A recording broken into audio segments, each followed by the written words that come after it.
I majored in mathematics at Spelman College in Atlanta, and I spent my summers at Georgia Tech studying earth and atmospheric sciences, more focused on atmospheric sciences. I went abroad to Lancaster University my senior year and met a geophysicist, worked with him on studying the East Africa Rift Valley, and fell in love with geophysics. I'd gotten accepted to Georgia Tech in atmospheric sciences, went back and said, hey, I want to try something else. And the rest is history. Yeah, they weren't so kind about it at first. They said, okay, we'll give it a chance. One of the most interesting parts of my career early on is working as a well site geologist, where I went out into the field. I was an interpreter in the office, but I got a chance to go in the field, steel-toed boots and your hat, and you go out there, you're out there on the rig, and it was such an educational experience because it showed me that how, when I made decisions in the office about things like running a tool, running to run extra tools, if you will, that those decisions cost money. And that when you make decisions in the office, you have to be mindful of the impact you have to the long-term revenue for field. So that was very interesting to me. It was interesting to me to also work internationally. I started off working in New Orleans for Texaco, studying mostly in the Gulf of Mexico. Then I went on to ARCO, and I worked internationally. And I worked Venezuela, Brazil, worked East Africa, did a little bit in the North Sea, and it just took off from there. I love working international. I love understanding different basins, different geological models, and being able to grasp more of what we have to offer. And I think that we have an opportunity now with alternate energy, carbon capture, things of that sort. So I'm curious by nature. I love to frame problems and execute results. And that has served me well in my career. I stay curious, I'm brave, and I'm passionate about my work. Well, I believe it takes tenacity. It takes the willingness to push through and to learn as the driver, because you're gonna meet bumps along the road. You're gonna meet obstacles. You have to be able to rise above them. As a well site geoscientist, I remember the first time going out to the rig, and I remember two other women that had done it before me said, okay, don't go out there and make a fuss and have them do extra things to make you comfortable. You just go and blend in. I said, okay, I'm a woman, will be the only one out there. I just blend in. But more importantly, when I got there, I remember getting there right after lunch. And I walked in and the cook said, we heard you were coming. We saved lunch for you. So thank you. I went into my room. It was like a Jack and Jill connected to another room. And I had to share a bathroom with men on the rig. A gentleman saw me in the hallway. He said, look, I locked the bathroom from my side so that nobody's going to come in that bathroom while you're here. And we'll just go on the other side. I said, so you didn't have to know? I have a wife, I have a daughter, I have a mom, and I think that you're out here working, you should have what you need to work successfully. And that was my initial experience. What I loved about it is I didn't walk in and make a fuss, but they did. But going on the rig, what again I loved about it is the ability to learn. I spent a lot of time with the company man.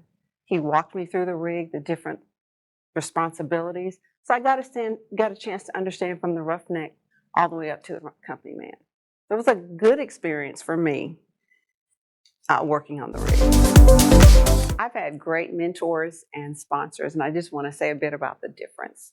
A mentor is someone that guides you, gives you advice at high and low moments. They're there longer in the journey. A sponsor is someone who's in the room that can speak for you, vouch for your character, vouch for your work. And when decisions are being made, they're a part of that conversation. I'm proud to say that one of my earliest mentors is our current president of SEG, Anna Shaughnessy. She and I worked together on a diversity, equity, and inclusion committee with Texaco in the early 90s. And that was a long walk to this point now that we can look back and see the changes over the last 30 years. But she's been there there were breaks in our relationship, but the good news is they were memorable moments from that relationship that has shaped who I am today. You have to ask. You have to ask. You have to ask. Because if you don't, no one is going to ask for you. No one's going to speak what you want to do. You have to, and that shows a measure of bravery, a measure of courage. And quite frankly, when you stand up for yourself, it makes people want to stand up for you as well. So one of my earliest experiences where I asked, or I didn't, I implied I wanted to do something and I wouldn't come out because I was afraid of being told no. I've been in industry 32 years now, and I realized that no is a 2-letter word. You get more with yes, it's 3 letters. So you keep asking and you'll get to the yes. One of my earliest mentors is in the current role that I have. Latest mentors is in the career I have right now. It's an older gentleman, older Caucasian male, who in my 32 years, I was 25 years in before anyone had a very real, honest discussion. He wasn't just a mentor, he was a sponsor. And if I did something that didn't quite meet the mark, he just said, this is where your gap is. And this is what you need to fill. And this is how you need to do it.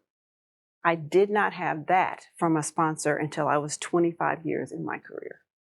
And I think that is unfortunate that it took that long. But it doesn't mean that I didn't stand up and didn't ask to get yes.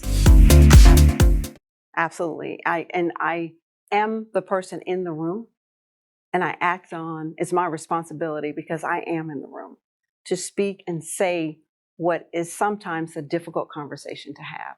To say, you don't have any women architects. You do not have any women that are in this team. You keep selecting the same type of people. Why aren't you looking at so-and-so or looking at this person or that person? And it's not always a conversation that's easily received, but it's one that I'm willing to have. I remember 4 key issues as it relates to employees that we wanted to attract a diverse workforce, we wanted to recruit, we wanted to promote, and we wanted to retain. At the same time, you could count the number of diverse individuals and women who were in leadership roles. There was one woman that did exceptionally well. She actually went up and ended up being a CEO of a subsidiary of the company. She sits on boards and she's very, very successful even today.